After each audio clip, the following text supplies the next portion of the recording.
Amém, irmãos? Está feliz com Jesus? Amém. Graças a Deus. Nós estamos hoje aqui, as quintas-feiras aqui e as quartas-feiras lá, nós temos falado curando as feridas da alma. Ontem eu estava falando lá na igreja, e eu vou repetir isso aqui, é que existem algumas feridas que são visíveis. A minha esposa, quem já viu ela sabe do que eu estou dizendo, ela sofreu um acidente de moto, e ela tem uma cicatriz muito grande na perna. Aliás, são várias. E às vezes ela está de bermuda, ela está com uma calça um pouco mais curta, e a gente sai, e as pessoas começam a olhar e repara muito, né? Chega a ser constrangedor, porque é algo que está visível, as pessoas veem. Mas existem algumas feridas que as pessoas não conseguem ver, que estão na nossa alma, estão dentro de nós, e que precisam ser curadas, precisam ser saradas. E o nosso propósito diante de Deus aqui é que essas feridas, as quintas-feiras aqui nos cultos, é que ela seja curada, mas que para que ela seja curada, você tem que permitir. Não adianta, uma pessoa ela pode ficar enferma na casa dela que não vai resolver nada, enquanto ela não procurar ajuda a ponto de deixar-se ser tratada. Assim são as feridas da nossa alma. E nessa noite eu queria falar sobre uma ferida ou algo bem delicado, que é o pessimismo. Diga comigo, pessimismo. Pessimismo, isso mesmo. Abra sua Bíblia comigo no livro de Lamentações, no capítulo 3. Lamentações de Jeremias.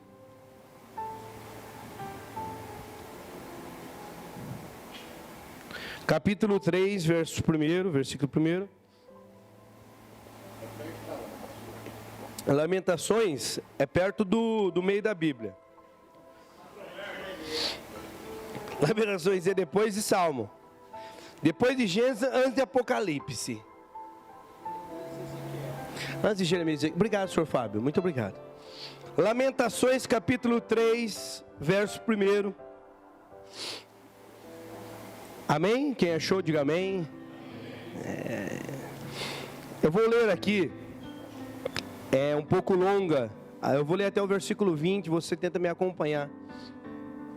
Eu sou o homem que viu a aflição trazida pela vara da sua ira. Ele me impediu e me fez andar na escuridão e não na luz. Sim, ele voltou a sua mão contra mim, vez por vez, o tempo todo. Fez com que a minha pele e a minha carne envelhecesse e quebrou os meus ossos. Ele me sitiou e me cercou de amargura e de pesar. Fez-me habitar na escuridão como os que muito morrem. Cercou-me de muros e não posso escapar. Atuou-me a pesadas correntes. Mesmo quando eu chamo ou grito por socorro, ele me rejeita e rejeita a minha oração. E ele me impediu o meu caminho com os blocos de pedra e fez tortuosas as minhas sendas.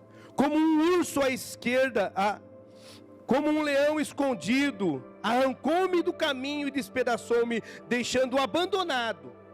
Preparou o seu arco e me fez como alvo de suas flechas.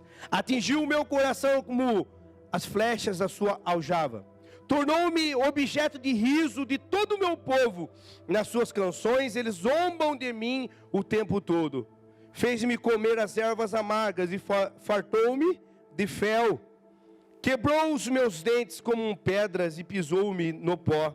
Tirou-me a paz. Esqueci-me o que é prosperidade. Por isso digo, o meu esplendor já se foi, bem como tudo que eu esperava do Senhor. Lembro-me da minha aflição e do meu delírio, da minha amargura e do meu pesar. Lembro-me bem disso. Tudo a minha alma desfalece dentro de mim. Palavras duras, irmãos. Jeremias aqui, ele ficou muito conhecido por ser o profeta chorão. Jeremias sofre em todo o seu ministério, talvez por isso Deus o permitiu escrever o livro de Lamentações. Mas nesse capítulo em especial, nesses 20 versículos, é um pouco que assustador o que ele descreve aqui. Nós podemos ver uma imagem negativa, e tudo que ele falou aqui, ele se referia a Deus. Ele não estava falando de um amigo, de alguém que fez todos esses males, ou que ele estava enxergando alguém que foi como uma pedra de tropeço. Ele estava dizendo a respeito de Deus. Você já se imaginou conversar com uma pessoa e ela dizer tudo isso acerca de Deus para você? Eu não sei se você já teve uma experiência como essa, mas falar com uma pessoa pessimista é muito ruim. Sim ou não, irmãos? Às vezes você está todo animado, tudo dando certo, e aí você fala, ei, tudo bem? A pessoa fala assim, só se for para você. Porque para mim está assim, tá e vai, e aquilo lá te joga para baixo, aquilo te desanima. É horrível demais. Sabe qual que é o pior? O pior é que nós nos tornamos uma sociedade pessimista. Nós nos tornamos uma sociedade extremamente pessimista. Existem pessoas, eu não sei se tem pessoas aqui, eu acredito que não, eu acho que é mais para o lado de Santa Terezinha, mas existem pessoas, pastor, que já não acreditam mais na igreja. Existem pessoas que já não acreditam mais no pastor, na palavra do pastor. Existem pessoas que já não acreditam mais na política. Se conversa com muitas pessoas, já estão decepcionadas, já não acreditam mais em nada. Não acredita mais em santidade, não acredita mais que pode ter a vida mudada, transformada. As pessoas estão deixando de se acreditar, já não acreditam mais na justiça. E o pior de tudo é que o pessimismo é um perigo, porque junto com o pessimismo ele traz com ele o conformismo. Poxa, se o fulano não está fazendo, por que eu vou fazer? Sim ou não? Se aquele lá não está fazendo, por que eu vou fazer? Se o fulano não foi, por que eu vou ir? Então o pessimismo ele traz um conformismo para o nosso coração, para as nossas vidas. E por isso dele precisa a necessidade de ser tratado. Talvez o que levou ou o que nos leva a ter uma vida e viver uma vida como um pessimista, conformado com algumas situações, foram as dores, as desilusões, as circunstâncias. Quantas pessoas que você encontra que foram bons parceiros no relacionamento, mas o outro não foi, e fez com que essa pessoa desanimasse, já não tivesse mais ânimo para ser, porque o outro não foi. Quantas pessoas foram um bom funcionário por anos, mas chegou um momento que ele foi mandado embora, e aí, o que fazer? Então as circunstâncias, os momentos, as dificuldades, as traições, os tropeços da vida fazem com que nós nos tornamos pessoas extremamente pessimistas. Acredite você ou não, existem pessoas dentro da igreja, ouvindo a palavra de Deus, extremamente pessimistas. Para nós como pastor, às vezes a gente vai aconselhar uma pessoa, e a gente aconselha, e depois a gente faz uma oração. Eu vou orar por você, Deus vai dar vitória para você. Pastor, só se for mesmo, porque eu mesmo já tô desacreditado. Já joga um balde de água fria na gente. A gente já fala, mas não adianta mais nem orar, porque não dá. Mas a gente entende que as dificuldades e as adversidades faz com que as pessoas fiquem assim.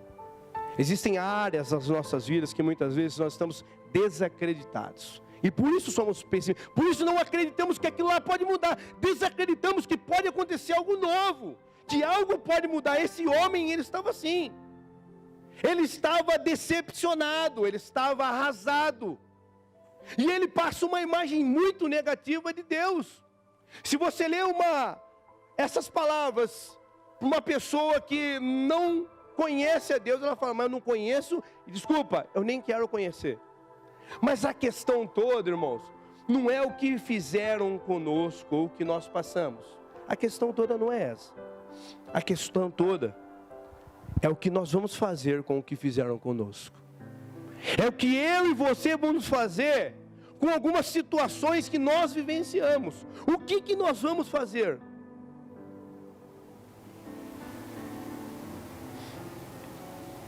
Eu conheci pessoas que chegaram para mim já e falaram assim: pastor, meu pai me disse que eu ia ter uma vida fracassada. Meu pai me disse isso, que eu ia ter uma vida fracassada. Eu falo para você, o meu pai também falou isso para mim. Mas o que paralisou não foi o que o pai da pessoa disse, mas aquilo que ela acreditou e carregou consigo. A questão não é o que fizeram para nós, que nos torna uma pessoa pessimista, uma pessoa que não acredita mais que algo novo pode acontecer, que algo diferente pode acontecer na nossa vida. Não é isso. A questão é o que nós acreditamos e carregamos com nós. Sabe, irmãos, às vezes a gente dá ou fala tanta coisa, tantas desculpas, tantos pretextos, tantas situações que nós vivemos, mas às vezes a gente esquece que nós não somos os únicos.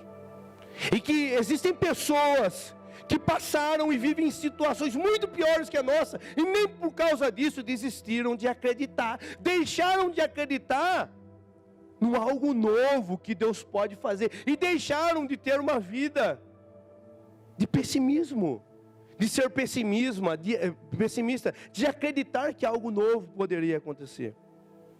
E o que nos chama a atenção é que do versículo 1 ao 20, esse homem, ele cria uma imagem negativa e carrega com ele um Deus que na verdade não parece Deus, mas parece mais o diabo.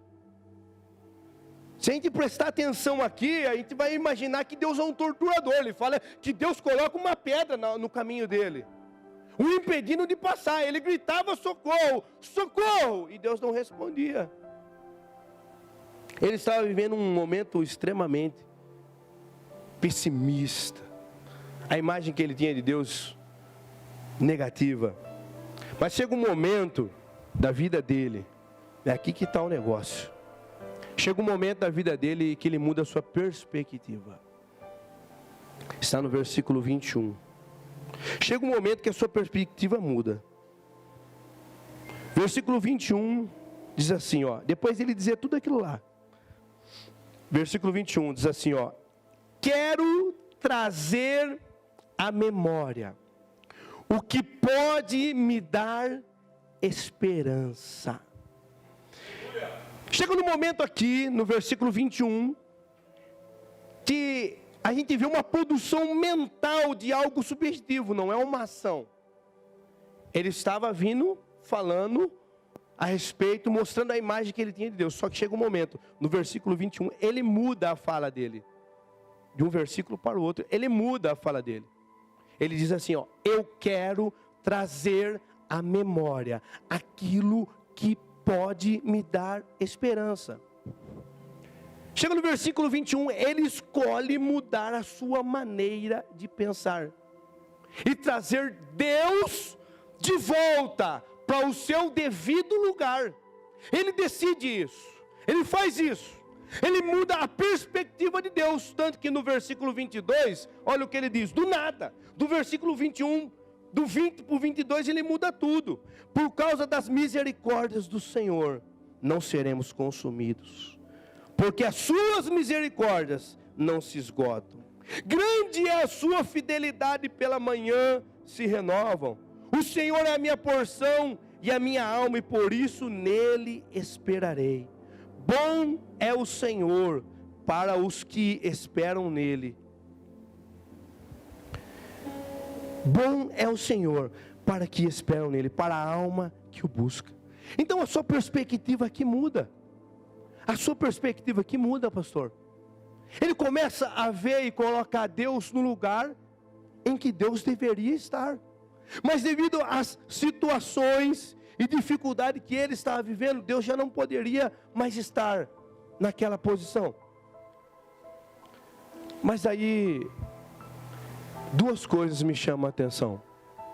Duas lições eu tiro aqui nesse versículo.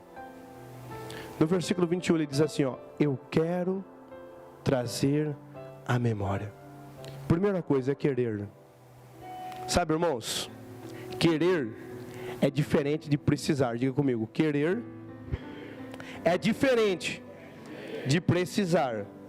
Quando você está passando na rua, você olha um monte de pessoas morando na rua, debaixo da marquise, passando frio, passando fome. Muitos, não dá para contar. Aí você fala, poxa vida, eles precisam de ajuda? Sim. Eles precisam de Jesus? Sim. Mas eles querem ajuda? Então a questão de precisar não tem nada a ver com querer. A questão de eu falar que eu quero, que eu preciso, não tem nada a ver. O querer é algo que está dentro de mim, tem que estar dentro de mim. Eu quero. Porque às vezes a gente fala que a gente quer, mas no fundo a gente não quer. A gente fala que quer, mas no fundo a gente não quer. Porque se eu quisesse de fato, eu faria diferente. Mas aqui Jeremias, ele chega no momento e diz assim, ó, eu quero chamar a sua atenção nessa noite, irmão. Ele não mudou de casa, ele não mudou de igreja, ele não mudou de pastor, ele não ganhou na loteria. A única coisa que ele fez aqui, pastor Erson, ele resolveu mudar a sua forma de olhar. Ele decidiu mudar. Ele resolveu ir lá no baú das suas memórias e dizer assim, ó, eu quero trazer à minha memória aquilo que pode me dar esperança. Eu quero.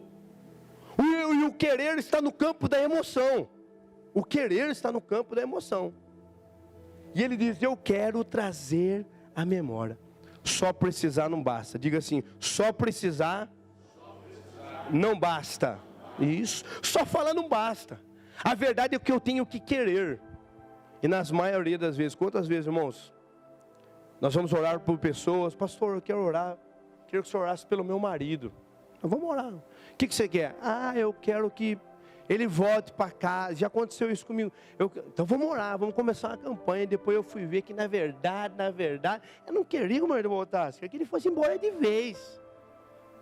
É verdade. Depois eu falei, filho, era mais fácil falar para ir embora do que para voltar. Tá muito mais fácil. A oração era muito mais fácil do que para ir embora do que para voltar. Porque às vezes a gente fala uma coisa, de fato nós não queremos. E nós temos que ser sinceros, honestos com nós mesmos. E ele chega e fala assim, não, eu quero trazer à memória aquilo que me dá esperança. Então, o primeiro é querer, diga, eu preciso querer. Isso. Se você não quiser, não adianta nada. Segundo, trazer à memória. Ele teve uma atitude. Trazer à memória aquilo que pode me dar esperança. Em outras palavras, Jeremias está dizendo, eu mudei a minha forma de pensar. Eu mudei o jeito que eu estava pensando. Eu decidi trazer a minha memória, trazer para o meu pensamento, encher o meu coração de esperança. Eu decidi isso. Você tem que decidir e querer e trazer a sua memória. Porque se a gente não fizer isso, a gente vai continuar vivendo uma vida de derrota, uma vida de pessimismo. Você e eu precisamos tomar atitude de trazer a nossa memória. A maior luta que nós temos, irmãos, é manter a nossa mente em ordem.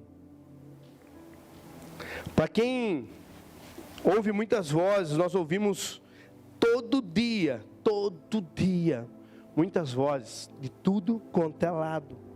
A verdadeira batalha espiritual se dá na nossa mente, no campo das ideias, seja o diabo, ou seja os desejos do nosso coração. Se nós dominarmos a nossa mente, nós dominamos esses 90 quilos, esse 1,72 m facinho. O que nós precisamos é começar a dominar a mente. Pastor, mas isso é coisa de coach lá, negócio de life coach, não é não. Não é a força do pensamento. Jeremias, ele disse assim, ó, eu quero trazer à minha memória. Eu quero trazer para os meus pensamentos, para o meu coração, aquilo que pode me dar esperança. Ele decidiu fazer isso.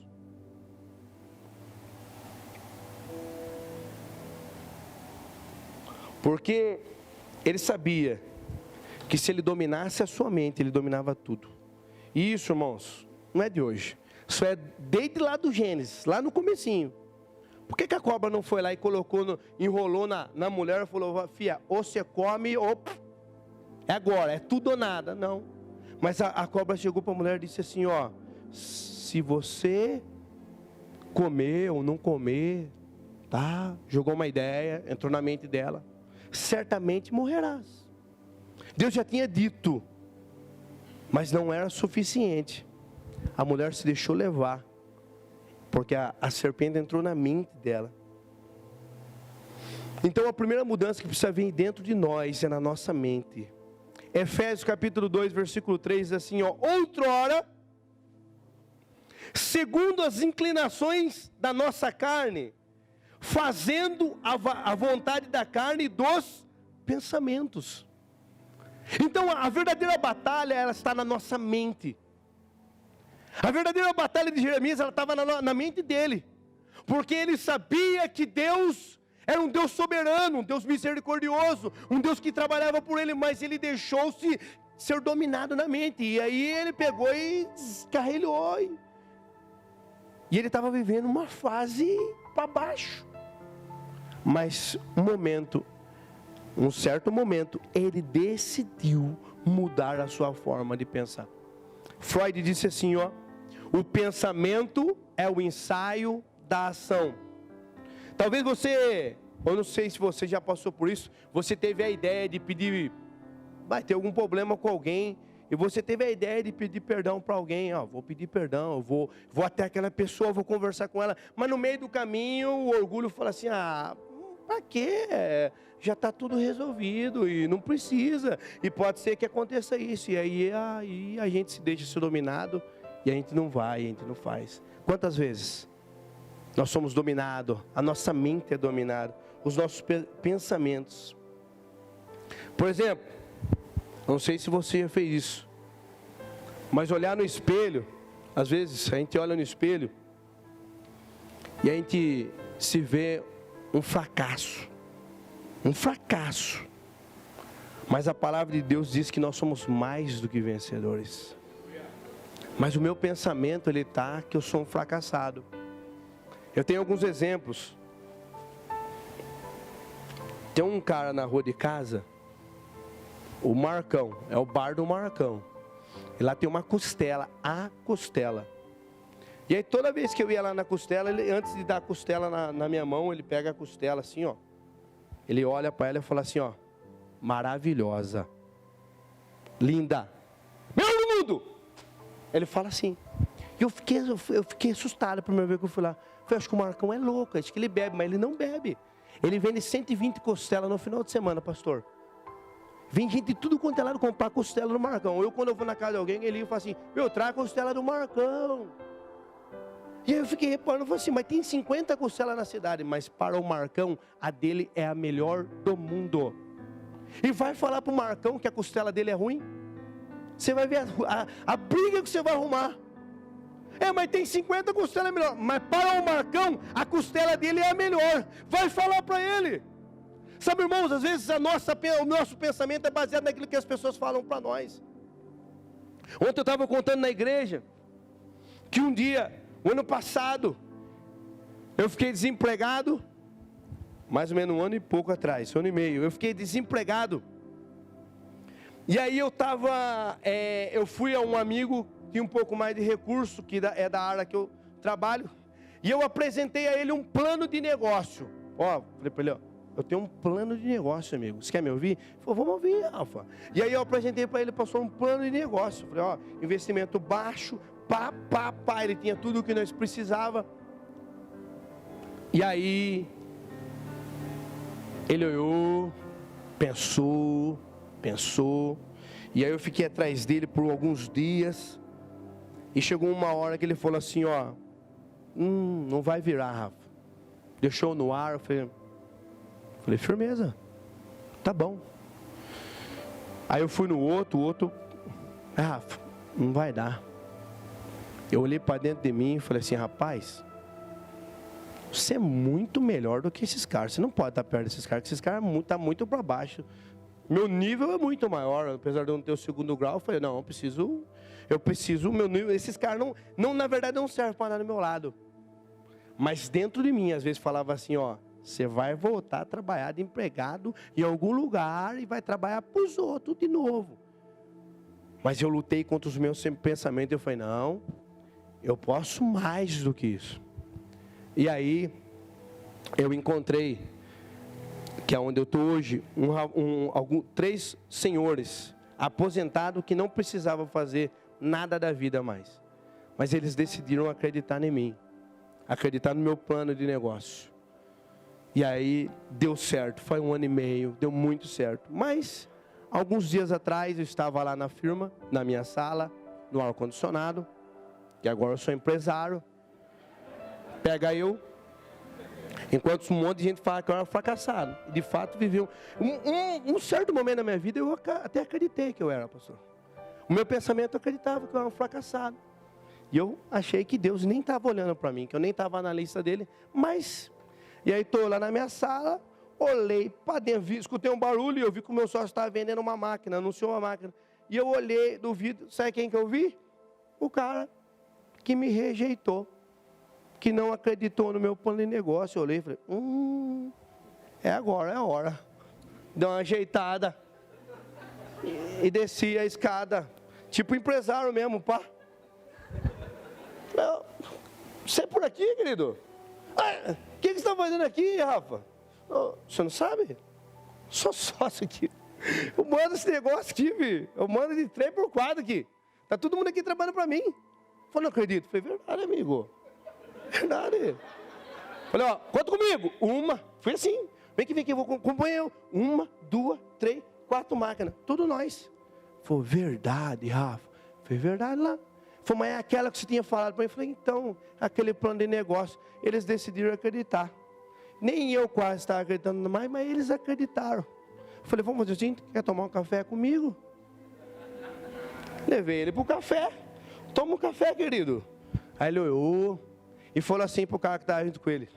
Puxa vida, era eu que era para estar nesse lugar aqui, porque ele convidou eu para abrir a firma e eu não acreditei. Sabe, irmãos, às vezes as pessoas podem olhar para você e para mim e podem dizer que nós somos um fracassado, mas Deus nos chama mais do que vencedores. Deus olha para mim e para você e nos chama de filho. Eu sei que às vezes a gente vive uma vida com tanta coisa ruim, que a gente chega a acreditar que de fato nós nascemos para viver no buraco, como Jeremias está vivendo.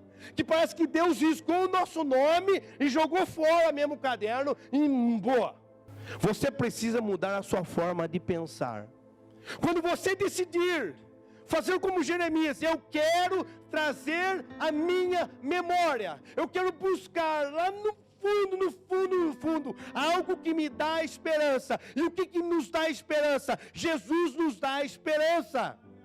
Ele já nos deu, porque Ele nos amou, Ele nos ama, Ele nos aceitou, Ele nos chama, vem. Você quer melhor do que isso? Mas não, às vezes nós preferimos acreditar que não, nós nascemos para ser um perdedor do que acreditar que nós somos filhos de Deus. E a questão toda está aqui na nossa mente. Eu conheci um pastor amigo meu, não é o pastor Valdemir, mas ele falou um dia, eu vi ele falando e eu falei, caramba, será que dá certo isso? Que às vezes eu levantava para baixo, olhava para o espelho, falava, nossa. E ele levantava de manhãzinha, ele olhava para o espelho e falava, e aí gatão, como que tá? Vamos arrebentar hoje? Ele falava para ele mesmo assim. Aí um dia eu levantei. E aí, gatão, como que tá? Emagreceu, hein, filho? Tá bonito. Sabe, melhora. Não, melhora, sério. É claro que daí você vai chegar na igreja e vai olhar aquelas pessoas e você vai, nossa, engordou, hein? Vai pro inferno, filho. Pro inferno. Engordou? Você não sabe quanto eu estou pesando? Você não é balança? Você não é balança? Irmão, aleluia, dá um ódio. Depois passa. Irmão, você está pensando que você emagreceu. Aí chega um pouco doido e fala, mas você engordou. Irmão, você dá ódio. Você joga para baixo. Mas daí eu olho para dentro de mim e falo, não, tá magro, cara. Nossa, tá trincadão. Sabe, olhar para sua família e falar, meu Deus do céu, que família é essa, gente? Não acredito que tem uma mulher dessa, um filho. Mas a criança pode ser o capeta. Fala, que criança é essa, gente? Meu Deus, isso aqui é de Deus esse negócio. Sabe por quê? Se a gente começa a acreditar em tudo que as pessoas falam, o que a vida e os traumas nos causou, meu irmão.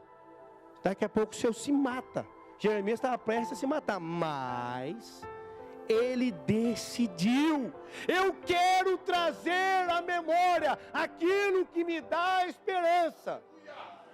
A minha esperança está no Senhor. Então é o Senhor que tem que estar na sua memória. Deus me amou, eu sou filho de Deus. Você é feio, eu sou mais semelhança de Deus. Deus me amou, aonde quer que eu estou. Deus me amou.